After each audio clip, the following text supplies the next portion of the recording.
Good morning all of you. आज हम करते हैं पार्ट 4 स्टेट का। ये लास्ट पार्ट है, इसमें सभी क्वेश्चन आ जाएंगे जो जो इम्पोर्टेंट है ना, जो रह गए थे वे सभी क्वेश्चन हम कर रहे हैं। तो पहला क्वेश्चन आप देखो, a certain of man can do a work in 60 days if there were 8 man less it could be finish in 10 days more number of man. देखो वर्क एंड टाइम का क्वेश्चन है ये। और जब भी ऐसा क्वेश्चन आए ना, केवल एक चीज़ आपको ध्यान रखनी है कि फॉर्मूला क्या होता है। फॉर्मूला केवल और केवल इसका एक होता है, या मैन दिए हो, डेज दिए हो, आवर्स मतलब घंटे दिए हो, या वर्क कितना टाइम दिया हुआ हो। तो उसके लिए केवल आपको एक चीज़ याद रखनी है, एक फॉर्मूला, और ये फॉर्मूला ये होता है, ध्यान से देखना, MDH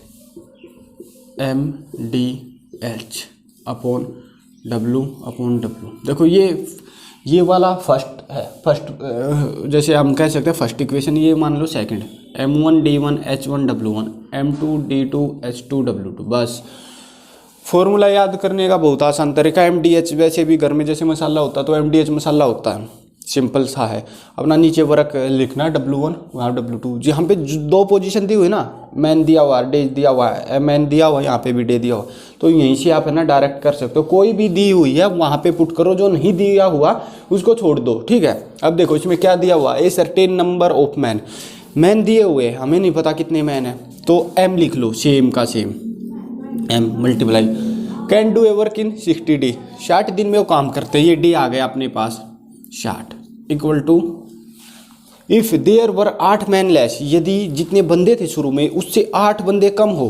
पहले अपने पास थे M बंदे, अब M-8, ठीक है, 8 बंदे कम है, तो वो काम होता कुड बी फिनिश 10 days मोर, मतलब पहले जितने दिन में काम होता ना उससे 10 दिन ज़्यादा में काम होता, क्योंकि व्यक्ति कम हो गए, व्यक्ति कम होने से जो ये काम की लेंथ वो बढ़ जाएगी, मतलब ज़्यादा दिन में होएगा।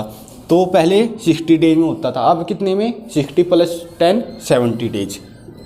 बस इसको सोल्व करो, 60M equal to 70M minus 7 8 जा 56 यहाँ पे ये यहाँ पे 500। M क्या आ गया अपने पास 56, ये आपका आंसर है। कहने का मतलब ये है कि पहले 56 बंदे थे जो 60 डे में काम करते थे, फिर बाद में कितने हुए, 56 - 8 48 बंदे हुए जो 70 डे में काम किया, ठीक है। इनकी एफिशिएंसी तो जैसे एक बंदे की सेम होती है। अब यहाँ पे 56 व्यक्ति थे तो एफिशिएंसी इनकी सेम है, मतलब 56 हो गए, ज़्यादा बंदे हो गए, काम कम समय में होगा। यहाँ पे कम बंदे हो गए, काम ज़्यादा समय में होगा। ये फॉर्मूला याद रखना, ये मैक्सिमम आता ही आता आपको, ठीक है, आना चाहिए, ये बहुत बार निकलता है, तो ऐसा हो जाएगा, ठीक है। अगला question, if AB BC CD are equal chords of a circle with O as centre and AD diameter. देखो एक सर्कल है, सबसे पहले ये सर्कल अपना, ठीक है। अब इसने क्या कहा, AD डायमीटर है, ये ले लिया AD, और O क्या है, सेंटर, ये O है, ठीक है। इतना आ गया समझ में। अब इसने पहली लाइन में क्या दिया हुआ, AB BC और CD इक्वल कोड है, AB BC, ध्यान से देखना, BC और CD हो गया। ये नहीं है कि AB यहाँ पे BC यहाँ पे लिया CD, कनेक्ट है ये, मतलब कहने का इक्वल कोड है, ये इसके इक्वल है, ये इसके इक्वल है, और ये इसके इक्वल हो ही गई, ठीक है। अब इन्होंने क्या पूछा लास्ट में, देखो देन AOB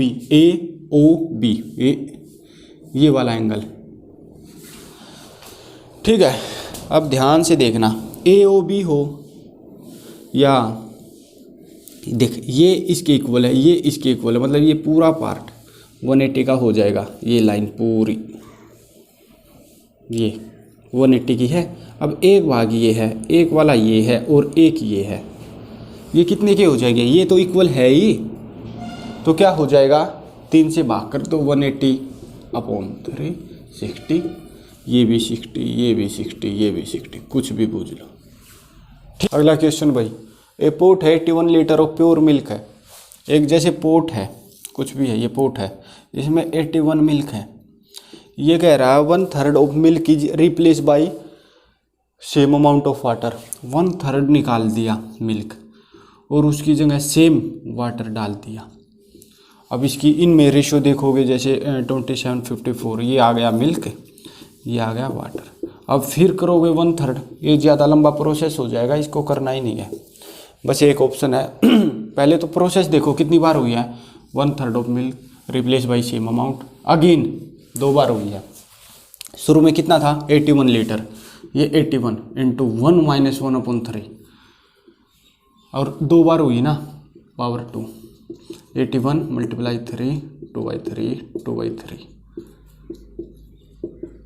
36। ये तो आ गया अपना मिल्क, ये आ गया मिल्क। अब वाटर कितना बच गया, 81 में से इतना तो आ गया अपना मिल्क।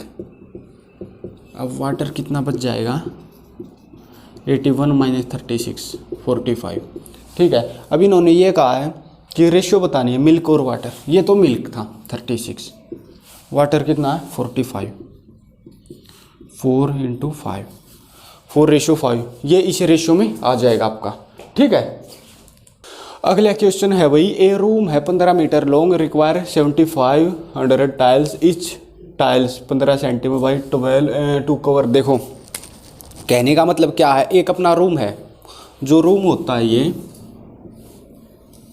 इसकी कुछ ना कुछ लेंथ भी होती है, ब्रेथ भी होती है। ठीक है, अब इसने ये कह दिया कि रूम है वो 15 मीटर लॉन्ग है, ये है 15 मीटर, ये नहीं दिया हमें, ये इसने ये कह दिया इस रूम में 7500 लगेगी टाइल, जैसे 1 2 3 4 ऐसे। अब 7500 लगेगी। ठीक है, पहली बात। दूसरी, इच टाइल्स, उसने क्या कह दिया, जो एक टाइल है ना उसकी इन्होंने एरिया ये बता दिया, साइड 15 सेंटीमीटर और 12 सेंटीमीटर। ठीक है, तो इन्होंने पूछा है पूरे रूम में लगेगी 7500, एक की इसने साइड दे दी, ये साइड है ये साइड है, रूम का दे दिया लेंथ, रूम की ये है, तो ये ब्रेथ बताओ ये क्या होगी।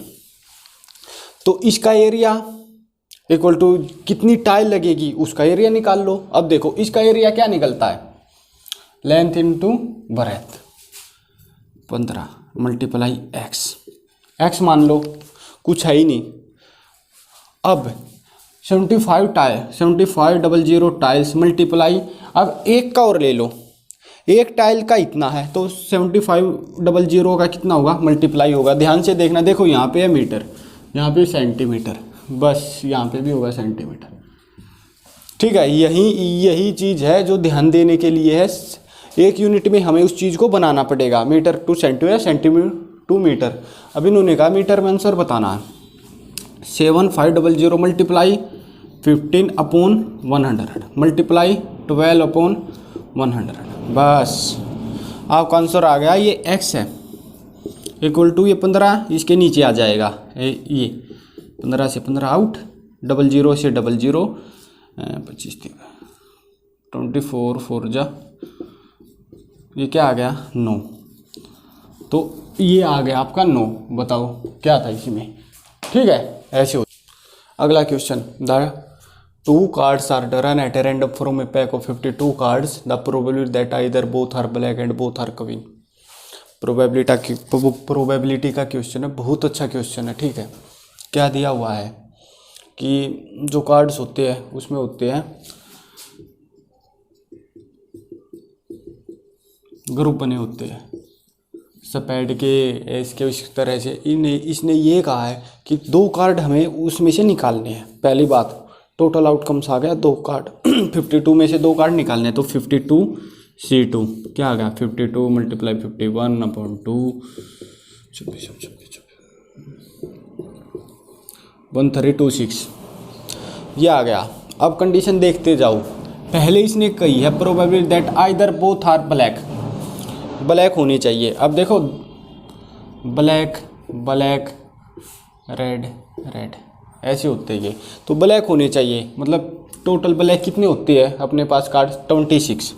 जैसे x इक्वल है, x है ये ब्लैक, बोथ आर ब्लैक। ठीक है, x ये होनी चाहिए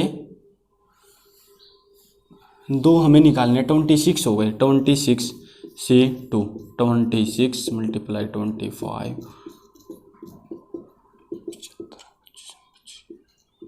25, ये हो गया। ठीक है, अब y मान लो, y क्या है, both are queen, both are queen. Total queen कितनी होती है 4, उसमें से लेना कितना हमें 2, 4 से 2, 4 मल्टीप्लाई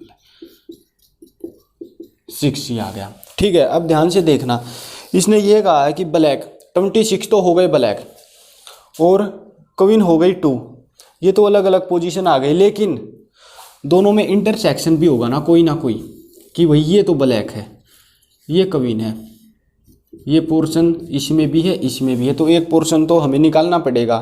अब दोनों में, जो दोनों में आए x और y, जो बोथ में आए, जैसे ब्लैक है, ब्लैक में 2 कविन वही हो जाए, तो फिर ये 2 तो ज़्यादा हो गया ना, तो हमें उसके लिए क्या करना पड़ेगा 2C2, क्यों, ब्लैक में 2 कविन होती है और ये 2 कविन यहीं पे आ जाए, 2 की 2, तो 2C2 क्या होगा 1, बस आपका आंसर ये निकल गया। हर एक पोजीशन आपके पास है, तो क्या होगा P मतलब x प्लस y माइनस 1, क्यों, ये निकालना है, क्योंकि ये दोनों में था तो ये एक में ही लेना है, 2 बार हमें ऐड नहीं करना, -1 अपॉन टोटल आउटकम्स कितनी थी 1326, 331 माइनस 1,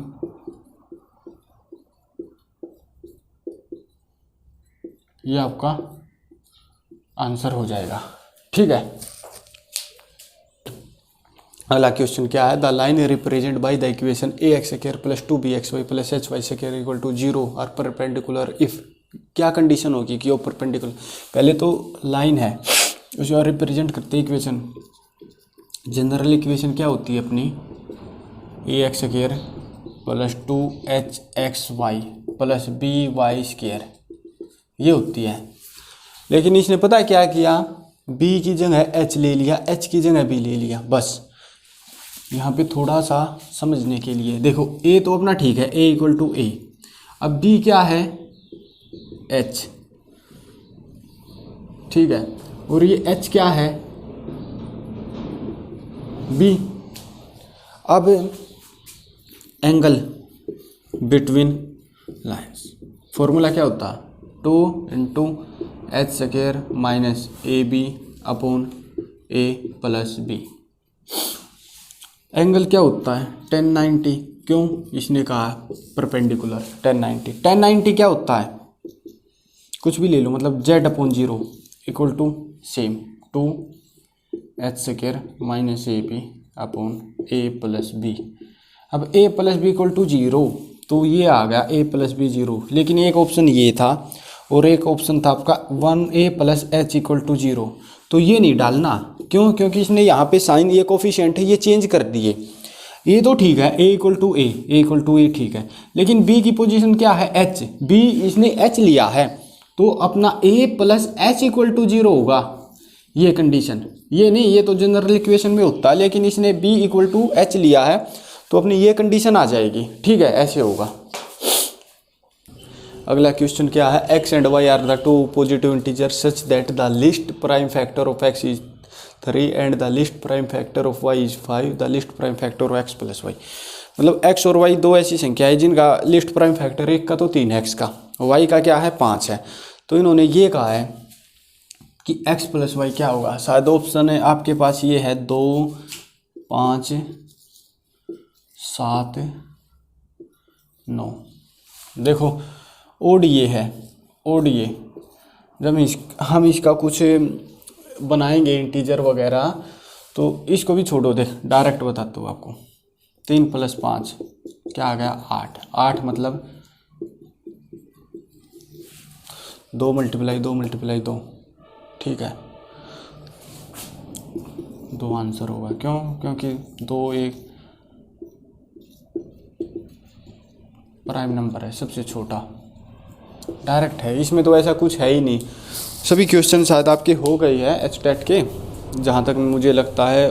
हाँ, कुछ क्वेश्चन ऐसे बचे हुए हैं जो केवल स्टेटमेंट पे है कि ये है, ये स्टेटमेंट किसने दी, मीन मीडियन मोड है, इसका कौन सा बड़ा है कौन सा नहीं है, कुछ ऐसी बात है।